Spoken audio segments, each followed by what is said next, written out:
Hello and welcome. I'm Dr. Adam Dorsey, a psychologist in Silicon Valley and the host of Super Psyched, a podcast dedicated to supercharging your life. Each episode contains fun, high-quality interviews with experts looking at psychology from all angles.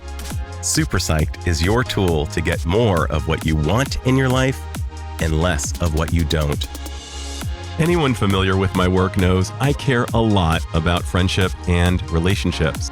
As it turns out, one of the biggest predictors of our health is the quality of our relationships and our sense of community.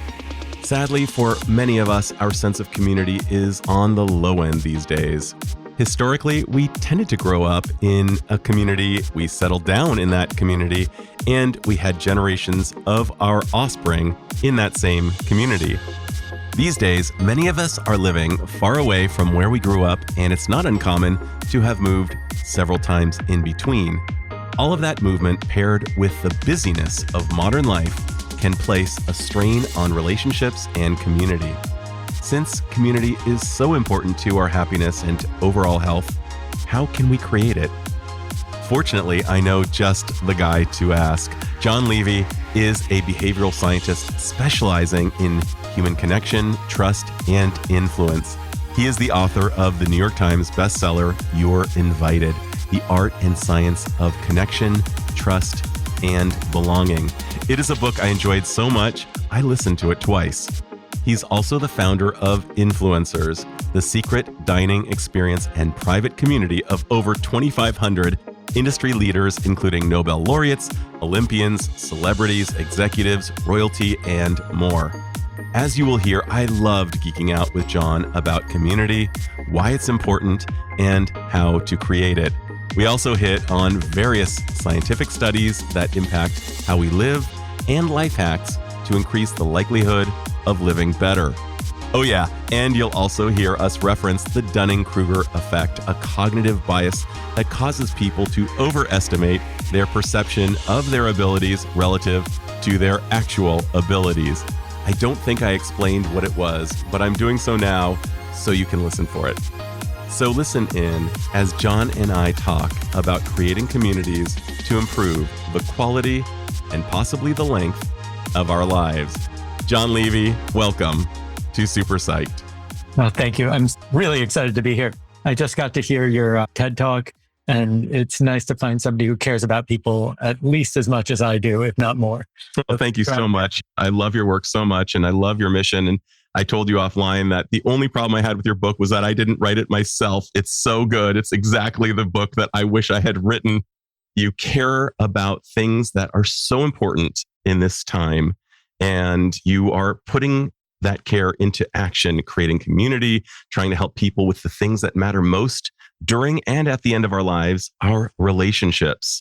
And it's absolutely stunning what you've done with your dash in life so far. Can you describe a little bit about what compelled you to try to help people create community? If I were to tell one on myself, I grew up a pretty lonely kid. I wasn't very popular. In fact, I sometimes tell the story that in 8th grade, my school teacher came in and said, "Hey, we're reassigning all the seats. Everybody gets to pick 2 people you want to sit with and 2 people you don't want to sit with, and you get to submit them secretly." And that day, I found out 2 things. One, there was this one kid nobody wanted to sit with. The second thing I discovered was that that kid was me. Oh, no. So from a young age, I was pretty interested in understanding why people connect, what causes them to feel like they belong, because I was feeling so isolated. And the truth is that my dad was really, really good at congregating people. He wasn't book smart. I don't think ever finished grade school, but what he was able to do is always build a community of interesting people around him. So that was my early life. And then in my 20s, I managed to make some friends, but I came across this absolutely insane study by 2 researchers, Nicholas Christakis and James Fowler. Do you remember in the early 2000s, everybody was obsessed with the obesity epidemic? For sure. And everybody was talking about how kids are unhealthier than their parents, than this generation, and all that, right? And Christakis and Fowler were curious, is it the type of epidemic that spreads from person to person like a cold or coronavirus? Or is it a percentage of the population? Alzheimer's, for example, to the best of our knowledge, you don't get Alzheimer's because you shake hands with somebody who has Alzheimer's. Right.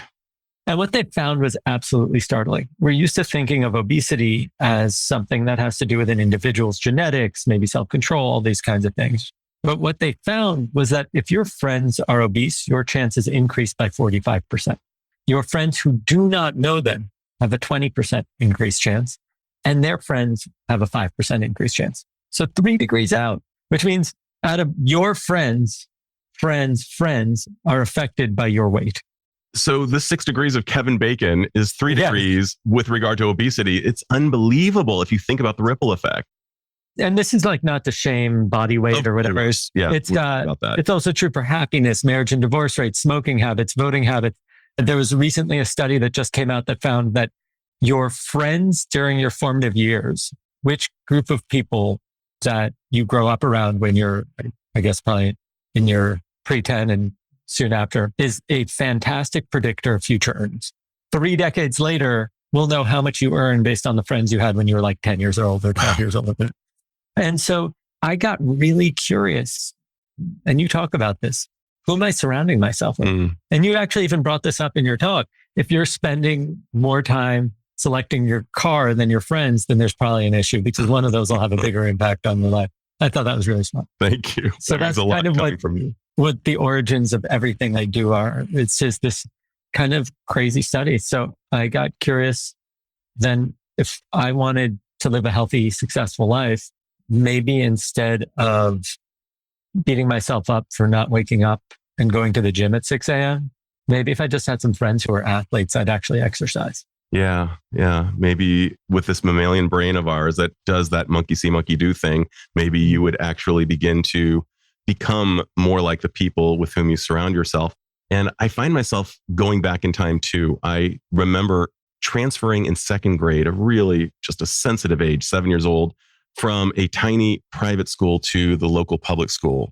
And everything went sideways, including my perception of how I fit into the milieu. And when you were describing the 2 gleanings that you received from the day's exercise from the teacher, yeah, I was the least popular person in class as well. And how much that has informed both of us and how much we've really worked to create a social insurance policy, but basically we as humans need people. That whole idea of people who need people, the luckiest people in the world. No, we all need people, as evidenced by some of the studies you've even cited about children who aren't touched initially after they're born, they die. If we think that we are an island to ourselves, we are sorely mistaken. And you're now living that life. Can you describe a little bit about how it's almost hilarious in its brilliance. Almost at one point, it almost feels like you could draw a Dr. Seuss graphic novel of how you began to create community. Can you share with the listeners how you went about making people feel included and creating a beautiful community?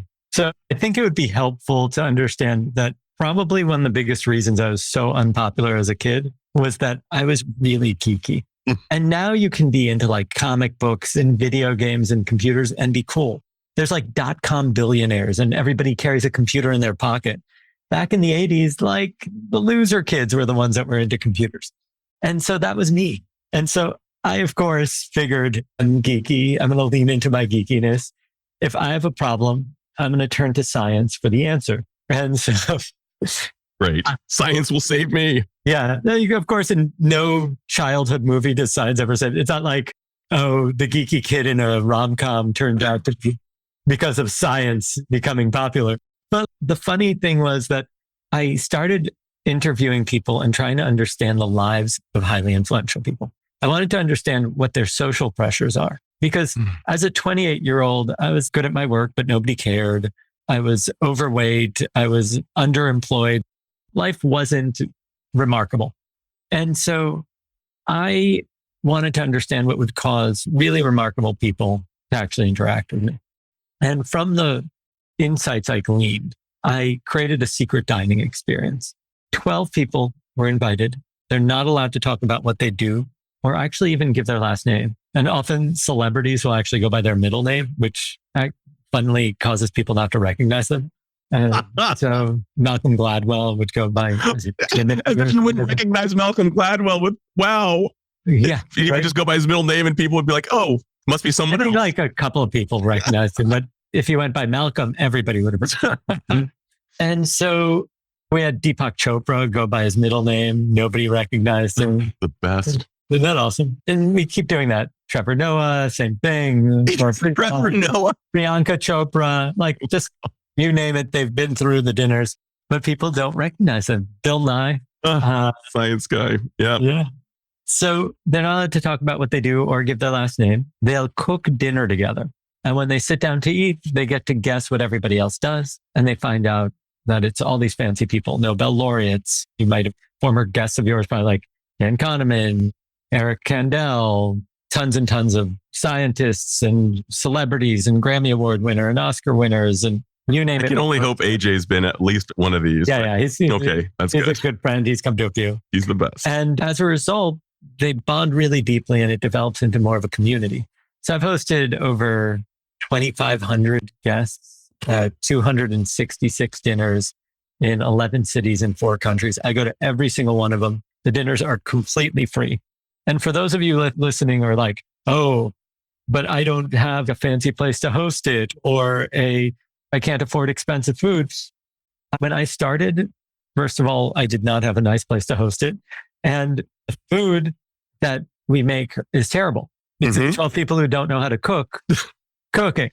So what I have to tell people is that community really comes from consistency of gathering. That's one of the things. And so the key is in finding something that you're passionate about that you'll do over and over again, not just like once or twice, but really consistently. It's why we don't license the dinner to anybody or allow other people to reproduce it, is because people need to do the thing that they care about. That's brilliant. And so otherwise, by the 5th time that you're doing it, you're like, oh my God, I love these people, but this experience, I hate it. And so I recommend, like, if you want to build community, find an activity you actually enjoy. You enjoy hiking? Great, go hiking. You enjoy board games? Play board games. But do the thing that's right for you. I think that's fantastic. And letting the activity itself be the precursor for the community that's created almost. Precisely. And the activity almost doesn't matter. The key is that needs to be something that is novel or different so that it gets people's attention. It has to be generous, meaning they're getting more out of it than they expect. I love that. And one of the things that you've said and that just really stuck with me is that community is not a thing, it's a feeling. And I was wondering if you could unpack that for a second. Oh, for sure. How would you explain the feeling of community? Absolutely. So all of us have had the experience of being in a crowd or a group, and we just don't feel like we fit in. And by some of us, I mean anything I ever participated in between the ages of 8 and like 15. Well, talking about my sweet spot too. So community isn't an actual thing, just to throw some weird examples out there. You can feel like you're part of a community like QAnon and never talk to a person. You can just participate in a chat and you'll feel like you're part of the community. You could also go to the same church your family has been going to for decades and feel completely unconnected to what's going on because you're an atheist or something along those lines. And so for human beings, as much as we've been told that we're reasonable decision makers, we are driven by our emotions. And for us, the feeling of belonging seems to be more important than almost anything else. And the simple example of that is that human beings, we say, oh, on Maslow's higher order of needs, we need food, we need water, we need shelter. But how many stories have we heard about people starving themselves so that they fit in, about running away from home to fit in, or they're part of the Mormon church and they deny their sexual orientation so that they don't lose their social ties. And so we will do just about anything to fit in, including die. And so we might need to reevaluate our higher order of needs. Yes, in 24-hour period, if you don't drink, you might not feel very good. But for us to exist as a species, we need each other. That's the base characteristic. And to illustrate the point even more fully, you cited a study that I have cited and one that I haven't that I found really interesting. The one that you cited was that loneliness itself is not only at epidemic levels right now, but in that Generation Z is one of the loneliest of all generations to date for a host of reasons, but that it's so deleterious to our health that it's tantamount to smoking cigarettes in terms of the effects on our overall health. You also cited a study that blew my mind about returning Vietnam vets and being addicted to a substance, and how just feeling connected to a community can reduce our reliance on that addiction. I was wondering if you could unpack that one a bit. So I do want to emphasize, I'm not an expert on addiction, right? There are people who legitimately study this. There's probably a lot of theories. And I also don't want to oversimplify a really complex, issue, right? Yeah. So there's this kind of odd moment in US history when during Vietnam, it was estimated that somewhere between 15 and 20% of all deployed soldiers had become addicted to heroin while on deployment. And concern of the US government, rightfully so, was that we were about to see a drug epidemic spread throughout the country. You have all these battle-trained individuals coming back hooked on drugs without necessarily having a job lined up. It could mean that we'd see a crime wave. It could mean, by the way, they were seeing people going through withdrawal on the flights back to the US. Like, it was a major issue. And so for years, they tracked the behavior of these soldiers, and they were with like bated breath waiting for the results, because it could have just been a total travesty as they were returning home. And what they found was nothing, a marginal, if any, increase versus the standard population addiction rate. And people didn't understand why. And Dr. Alexander, I think he's a Canadian researcher, essentially said, hey, everything we know about addiction is based on this, not everything, but a lot. Based on pretty significant portion is based on this understanding of, if I put a rat in a cage and offer it water with drugs or regular water, it'll take the water with drugs until it dies, right? But it misses this critical factor. Rats, like humans, are social beings. And if you put me in a cage by myself for weeks on end with nothing to do and no one to interact with, how long would it be before I started doing the drug water rather than the regular water? Right. Let's be honest. Given the option, I'd probably be high, right? There's only so much willpower I have, and I'm a sentient creature that can think these things through. And so he said, what would it be like if we actually created a playground for rats where they could interact and have fun? So he created something called Rat Park, and he offered the rats morphine water and water. And the conclusion that he came to was that although some rats like to party occasionally, overwhelmingly, they stuck to regular water. So this led to him creating something called dislocation theory, which is that if we are dislocated, we lack purpose, connection, association, these like basic human elements. If we do not feel like we belong, if we feel like we're separated from the group, then it turns out that we will do anything to end that pain. And when researchers looked at brain scans of people experiencing physical pain and people experiencing social isolation or rejection, they found that almost the identical sections of the brain light up, that pain is pain. And when they had people take painkillers before they experienced the experiment, then there was no expression of pain, of social pain in the brain, meaning that painkillers don't just dull your physical pain, they dull your emotional pain. It seems that basically the same kind of systems are at play. So the theory that Dr. Alexander proposed may be true, that it's not just that the drugs that the soldiers were doing made them feel good, but more importantly, because they were disconnected from their family, their purpose, they were fighting a war they didn't even want to fight. It wasn't something that they necessarily ideologically believed in. The drugs didn't just make them feel good. They prevented them from feeling bad. And when they returned to their families, then that wasn't necessary in the same way anymore. That is absolutely incredible. And I'm thinking about the blue zones, the much talked about and appropriately talked about blue zones that Buettner has identified, where people seem to live the longest. It's where people are also the most socially active, whether they're in Loma Linda and they are Seventh-day Adventists, or in Okinawa and speaking Japanese, that they have groups that meet with purpose and they feel that social support that the rats felt. They might be less inclined to party and may not party at all, or at least not go overboard when they do so. And I think that is a really important just as a point of clarification, I'm sure every group has their vice. Like, I talk to my Mormon friends and they're like, oh, we consume sugar products. Like, no way. Yeah. Everybody kind of needs an outlet. maybe not everybody, but like if you're not drinking, then you might have a big hookah culture in the Middle East. If you can't smoke and drink and you're a Mormon, you'll find sugar. But everybody kind of needs something to treat themselves. To your point, I was talking to Mario Martinez, neuropsychologist out of Vanderbilt University, who was talking about people living very long while smoking a nightly cigar. And he said that it was less about the toxic effects of the cigar and more about having a ritual with people or a ritual itself. And there's something amazing. Richard Rohr, I even believe he's a Franciscan priest who was describing that, yeah, we all need to let the tiger out once in a while. And the question is moderation and what version of the tiger it is. Obviously, meth and sugar candy are not the same types of tigers. Yeah. Let out once in a while. There's an interesting paper by a guy named Casper ter Kuile. I hope I didn't butcher that name too bad. In the show notes. But he was looking at, him and a partner actually published it. I haven't met the partner, I've met him, which is why I know his name-ish. And they asked a really interesting question. They were at Harvard School of Divinity, and they said, if people aren't going to church, where are they gathering? And what they found was that they're going to SoulCycle and CrossFit and places that possess ritual and traditions that gather, places that can create community.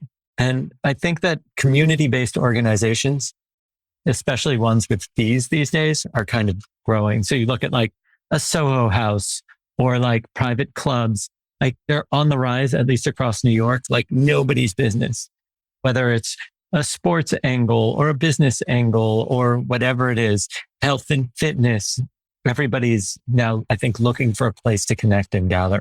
So true. And I would imagine the theologians with whom I've spoken and have been describing a profound decline in membership at their places of worship, and places like SoulCycle are popping up. And I imagine that the attrition rate at something like SoulCycle versus, say, Family Legacy at a place of worship where generations historically have been present, that there might be something about Rolling Stones not really gathering moss, not really having the time to kind of go deep into, say, I'm not bashing SoulCycle, I think it's great, but I can't imagine that. Ultimately, it's a fitness club that charges a fee. Like it's not right, and it's not bashing. It's not a way of life or a philosophy exactly. or religion, right? Like you're just getting something else there. It's something of a wandering, and I imagine a fairly high attrition rate. So it'd be harder to have kind of the stickiness of a more established. But I like the idea of, well, what you're speaking to is just this longing that people are having, and the market is demonstrating that,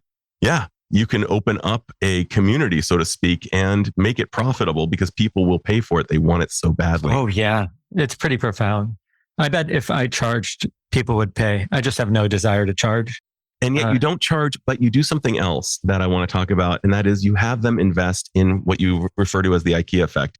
They don't just get to show up as guests. They actually have to put some skin in the game. Can you talk about the IKEA effect and how it's dictated your community? Sure. So when people ask me what I do, I try to describe what I do in the weirdest way possible. It's a bit of intrigue. I'll say, I spent most of my adult life convincing people to come to my home, cook me dinner, wash my dishes, clean my floors. And the weirdest thing is they thank me for it. And so when I describe the dinners initially, people do not hear the fact that they cook together, which is really funny. They think that I bring in a chef or it's catered. It's so foreign to people's view of life that I would have, there was one time a guy walked into my kitchen, looked in. This is after one of the dinners we were cleaning up. He arrived, looked in, did a full 180, walked out and said, "Is that Isaiah Thomas in your kitchen?" And I go, "Yeah." Like the 12-time NBA All-Star, right? No big deal. And I go, "Yeah, why?" And he goes, "Is he washing your dishes?" I'm like, "Yeah."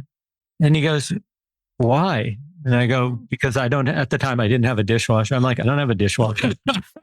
The guests better not leave my kitchen messy because there'll be trouble. And it literally blew his mind that I would expect this human being to clean up. And I'm like, listen, I know he's famous and all that. Who do you think washes the dishes in his house? It's him. No need to put these people on a pedestal. The day after an Academy Award winner wins the Academy Award, they're still changing their kids' diapers. It's not like they're somehow exempt from getting pooped on by their kids. And so the important thing to realize is that we survived as a species not because we're the fastest or the strongest. We survived because we are better at working together. Mm-hmm. And we are rewarded emotionally for that. We are rewarded in just about any way that matters.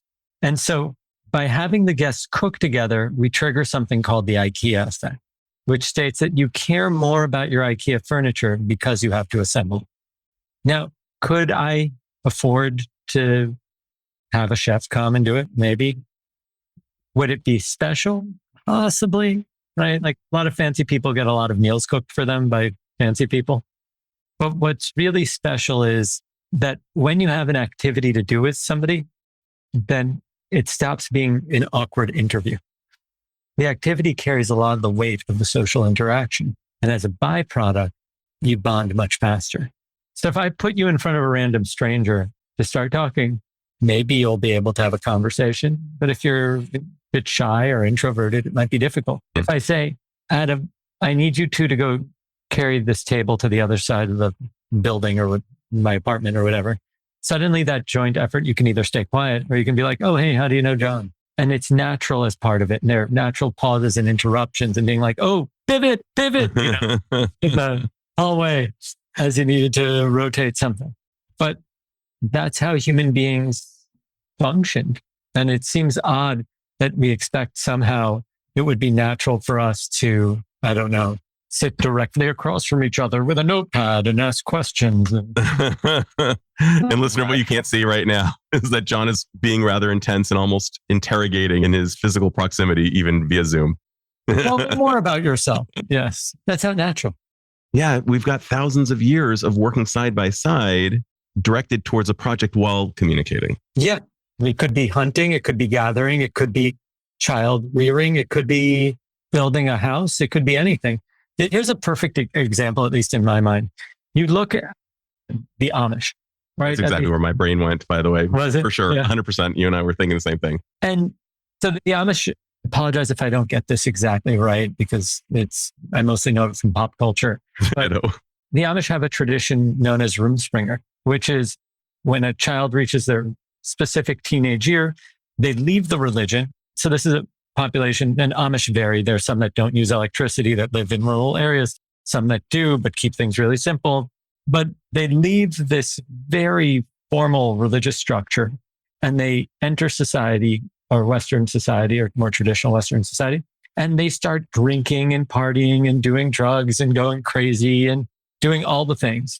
And what's amazing is they're given the option to return to the culture or not. And overwhelmingly, people return and rejoin. And that's wild. When you think, oh, wow, you've experienced a cell phone and you've experienced the internet, and now you're going to be like, nah, I'm done with that. It's more important for me to participate in this organizational structure that will raise a barn together and will help each other grow and all these kinds of things. That's pretty awesome. It kind of, I think, goes to show what's really important. And that what seems to rule the day for most of us is affiliation, is our roots. I'm thinking about that Maya Angelou quote, unless you know where you're from, you don't know where you're going. And while it might have been a diverting path to engage with alcohol and cell phones, what really dictated who they were was their roots. It was their social ties. It was their social ties and their roots. Yeah. It's funny. You and I were going to different places with the Amish. I was thinking about the barn building that they famously do together. And I think that's just such a testament to the human potential of groups when they are well coordinated. And one of the things that you've done with your communities has been saying, listen, there's an initiation process and there is skin in the game. You will be working together. You will be working side by side. And this will become your foxhole without any risk of anything. But there's something about activity in general. And the idea that when we're doing something novel, perhaps as you talk about awe-inducing or just a little bit out of our comfort zone or out of our normal day-to-day lives, that when we're doing it with somebody else, it's bonding almost immediately. I was leveraging some research that doing something slightly dangerous, but mostly safe, but at the perception of danger is in the air, can actually increase a partner's attraction to the other. And I had my wife and me do ziplining over a waterfall recently with the exact hope of her feeling more bonded to me. But share that misattribution study. So as the story goes, researchers had people cross either a standard bridge, like the Brooklyn Bridge or something like that, or a high ropes bridge, which can be frightening to some degree, and had a attractive woman at the far end. And I believe she said, "Thank you for participating in the study. Here's my number. Please feel free to contact me if you need anything."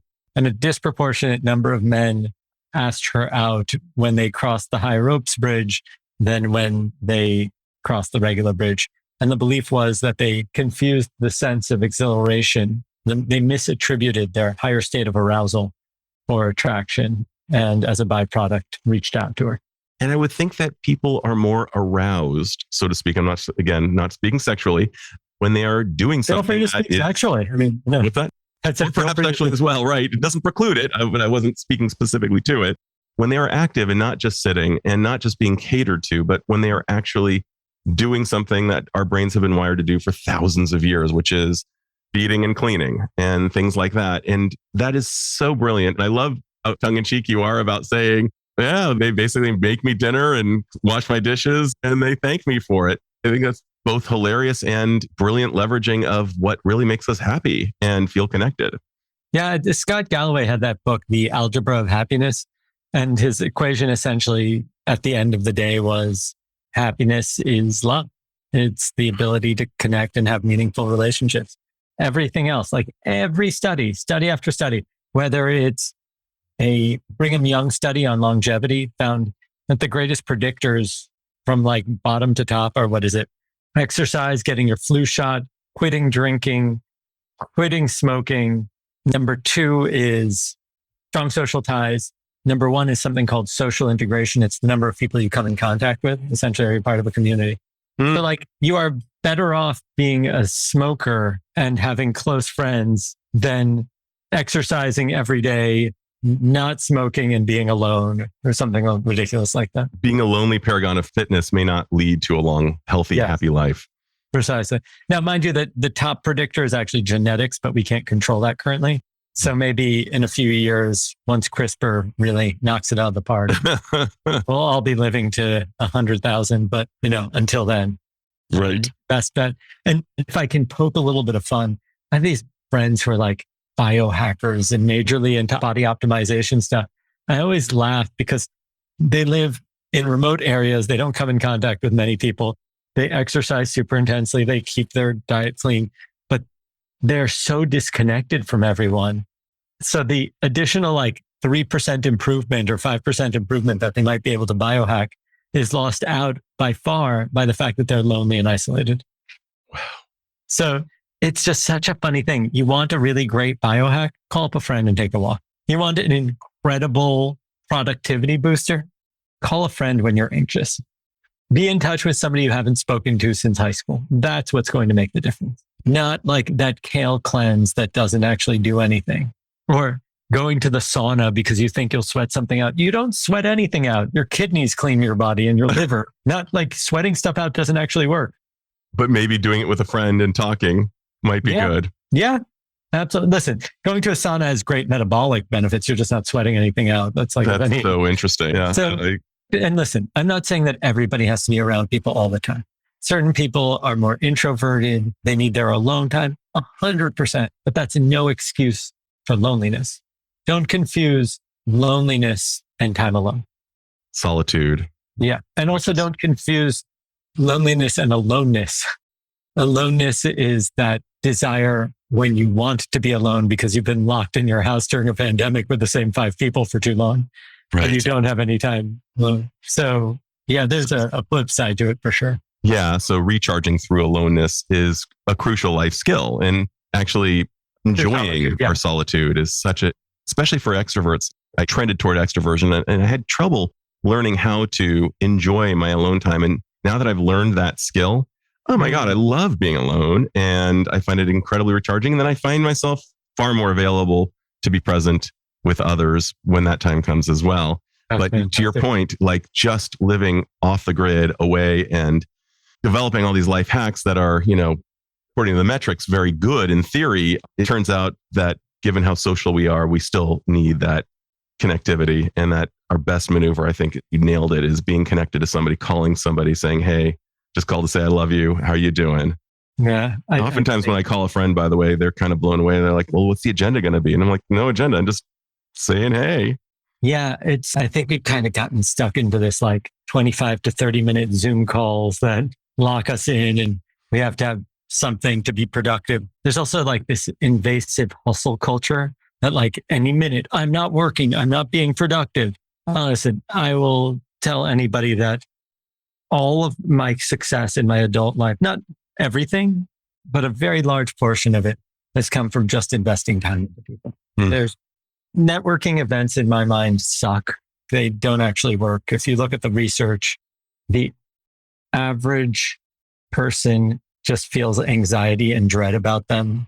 When they go to them, they don't actually talk to anybody new. They almost exclusively talk to people they already know. And it's just such an unpleasant way to do it. And the reason is that people's association to networking is that I'm connecting with somebody just to use them. And that doesn't exist when we are looking to make friends. And so if the context is friendship, people actually really enjoy the idea.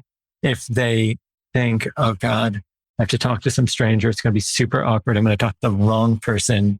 There's going to be no business potential, and I'm just going to feel like I'm using them anyway. This sucks. I think we need to really just shift the entire paradigm around these things.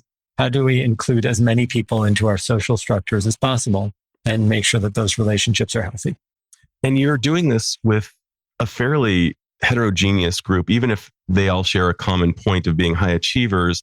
They come from very different age groups, lines of thinking, histories. And yet it sounds like there's been a stickiness in your community, perhaps between a Dr. Ruth Westheimer and an Isaiah Thomas, or somebody who we would imagine being kind of a funny, Otley connection. But have you seen that? I think she must have been like 80 years old, female artist who's 80 years old, who loves to cook and bake. And we had Razel from the Roots, is the fantastic champion of the world, 7-time Grammy nominee, 2-time winner. And he had never baked before in his life. So she taught him how to make brownies for the dinner, and they hit it off. And he's like, I'm coming back to learn how to bake more like next week or something like that. And huge age gap. Think like Jewish woman from Canada, Black man from the Bronx, like hip hop artist and painter. Yeah, sure. Kind of the arts, but like very different version of the arts. And they're just like super bonded and loving it. In the meantime, then I also have Cas Marte, who's a former convict in federal prison who was convicted as a drug kingpin, who then after developed a program called Con Body, which is a fitness training program where all the trainers are former convicts to help reduce recidivism. One of the all-time great stories, by the way. Another reason why you must read John's book. So he'll become like besties with a record executive and TV show host or whatever. Like, it's just, none of us really need that many more homogenous relationships. We don't need more people like us. Everybody we know is already like us. What's exciting and interesting is people who aren't, who have different life experience and different access and different resources. Because here's the problem. Okay, let's say I want to solve a major problem, something big, economic problem. If I just bring together a group of economists, with each additional person, we're not actually increasing the intelligence very much because they all went to the same schools. They all have the same mentors. They all have the same general thinking. There might be, right? But if you start throw in some school teachers and some artists and some whatever, then suddenly you have access to a much broader, more diverse set of thinking and a diverse collection of people. So if I connect the nonprofit with the media outlet and the celebrity and the politician, now we have a group of people who can actually make a change. Because when the celebrity and the media person get together on the social cause, then there's a reason to tell a story and there's an audience to share it with. And so now we'll be able to support the nonprofit with the extended reach and knowledge of all the people involved. But that doesn't happen with homogenous groups. And so that's why I really focus on diversity. And it's not just diversity like, oh, yeah, we index very high on everything from LGBTQI all the way through to left and right wing voting habits. I don't care how you voted. I care that you're going to be a decent person and that you can actually make an impact and that you're open to having a conversation. I'm fine. You have a different political view than me? Fantastic. I might be wrong about something. Talk to me. Let me understand. I'm thinking about a theologian who existed probably in the 18th century who said, what's the purpose of next year if you don't plan on improving? And what I see is a tragedy in many people. And that is, in addition to their arteries maybe hardening over time, there is a narrowing of their worlds. And I think it's incumbent upon us every year, choose your birthday, choose an anniversary date or New Year's, to say, how will I improve myself this year? If nothing changes, then nothing changes. We all know that axiom. And yet, are we applying that to our social circle? Are we willing to challenge ourselves as a young hip hop artist and hang out with an 80-year-old woman and bake? Are we willing to be as extreme perhaps as Daryl Davis was? Oh my God, that's a crazy story.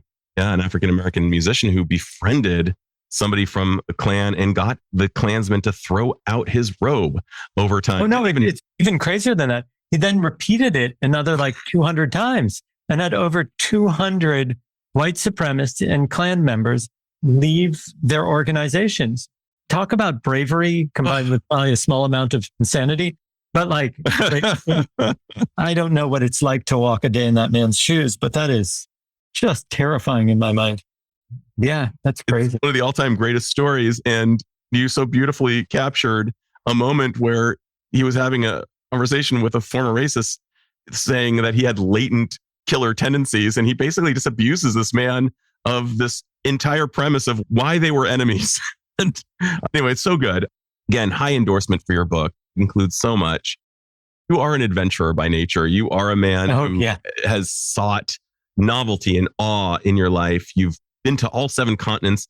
You went from geek to most eligible bachelor in Manhattan, according to Elle and Gotham magazine.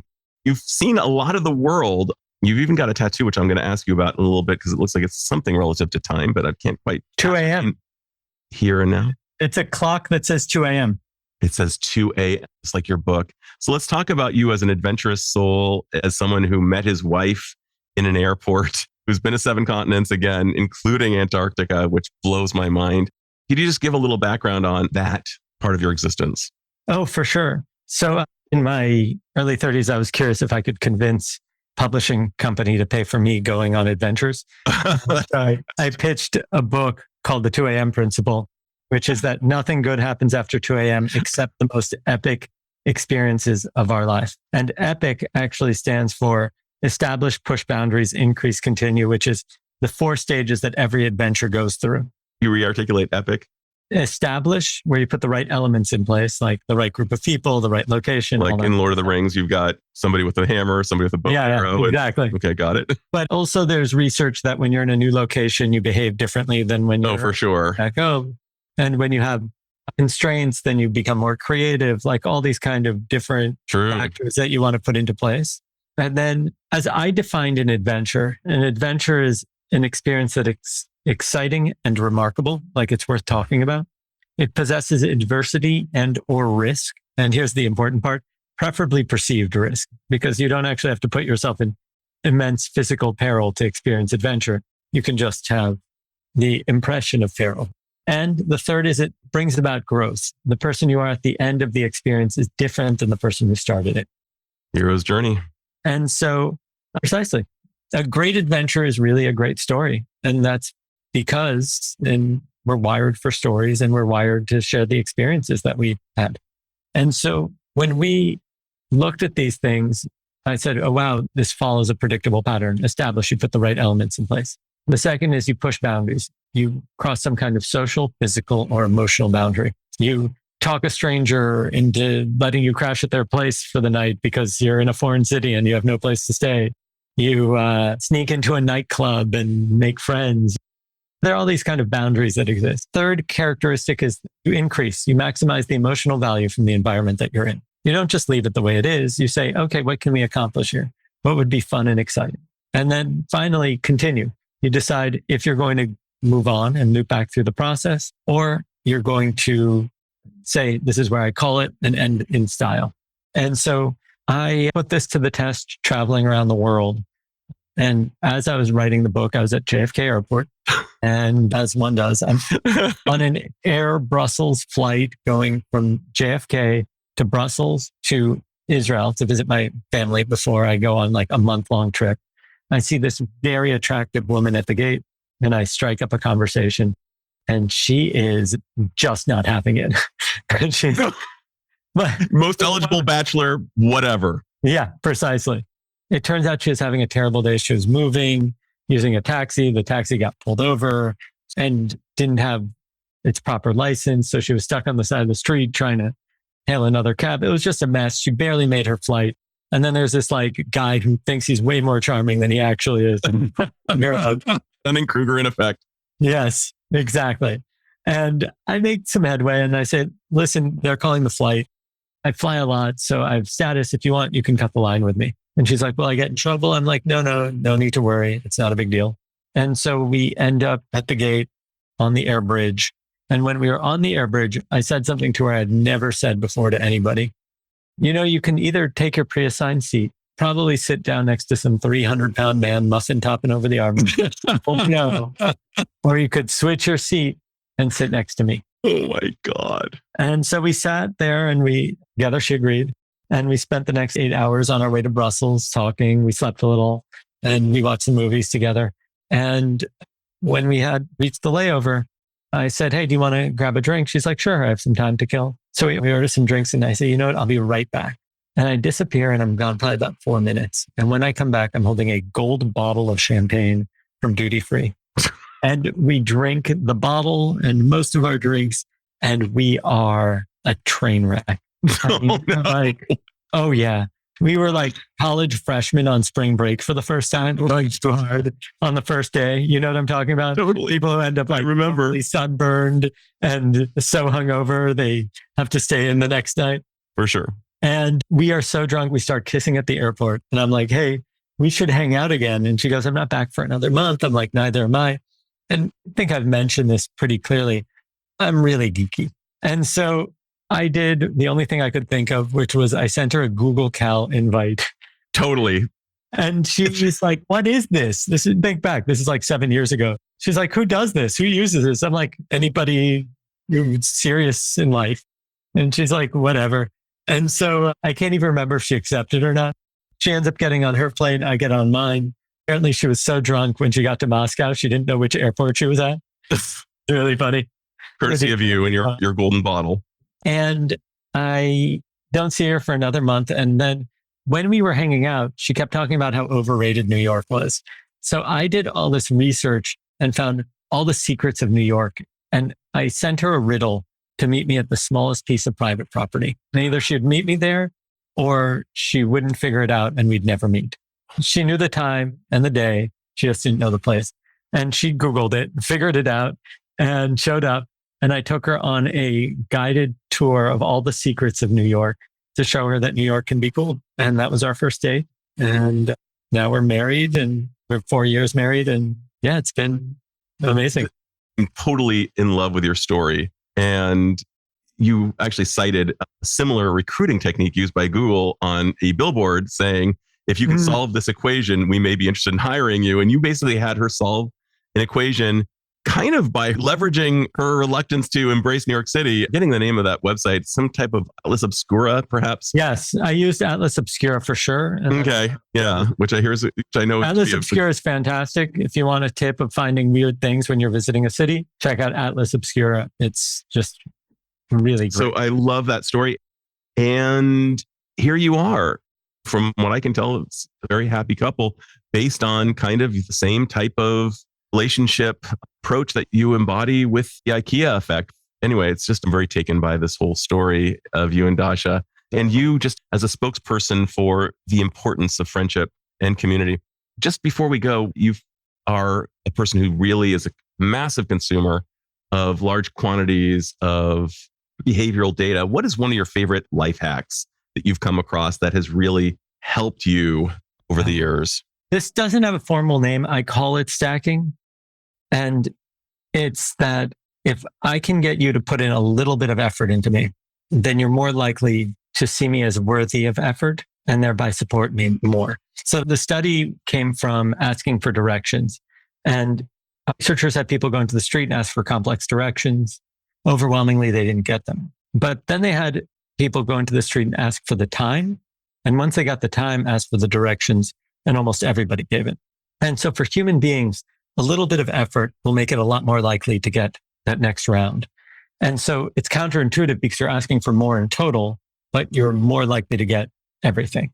And so people will ask things like, "Oh, will you be my mentor?" That sounds crazy. Like, slow down there, champ. Let's take it one step at a time. Let's start off with something simple. Can you recommend your favorite book? Or I'll ask somebody that's standing on a long line at the airport, "Hey, do you know if this is the right line?" or whatever it is. I'll talk to them for a few seconds.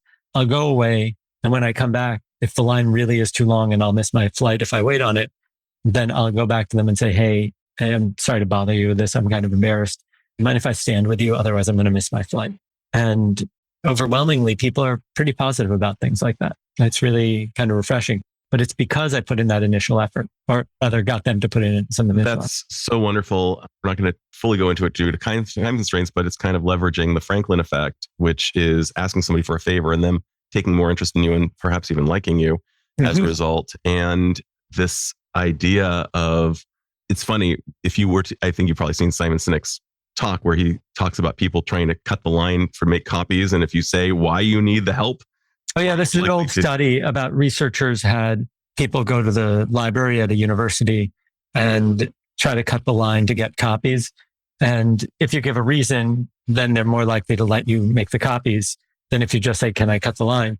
But also if you say, because I need copies, they'll also let you cut the line. I thought was unbelievably funny. Yeah. So thank you, Simon Sinek, for that one, or at least sharing that piece of research. My final miracle question I've got to ask you. If you had the superpowers to confer upon all humanity one skill or one insight that would dramatically improve their lives, what would that skill or insight be? And what do you imagine would be the effect on both the person as well as society at large? I think that if we could do an inverse Dunning-Kruger effect, that would be great. So the certainty that people feel, certainty is a feeling. It's not a byproduct of actual knowledge. And much of bias, I think, could be solved, maybe not solved, but mitigated if we reduce certainty. So people feel far too certain about things that they absolutely shouldn't. I think there's an amount of very healthy doubt that we should experience. And the less we know about stuff, the more doubt we should experience.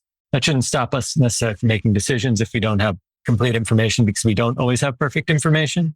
You just, I think, interviewed Annie Dukes, and it's a perfect example. When playing poker, you have incomplete information, and that shouldn't stop you from making a decision. But there's way too much certainty. And if I can create uncertainty in the right places, I think it would solve a lot of problems ranging from socio-political issues to like gender issues even. Yeah. And even just problems between two people, conflict in general, if they were able to approach it with some healthy humility, skepticism, and the willingness to recognize maybe I don't know everything. Yeah, I guess the term would be intellectual humility. Shane Snell often talks about this. He's pretty brilliant. So yeah, I think that would help.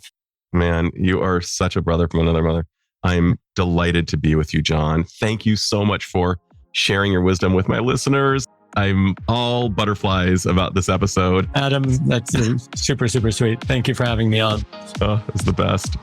This is Dr. Adam Dorsey, thanking you for listening to Super Psyched. If you know anyone who might like it or who might benefit from listening, share it. And if you like the episode, please hit subscribe.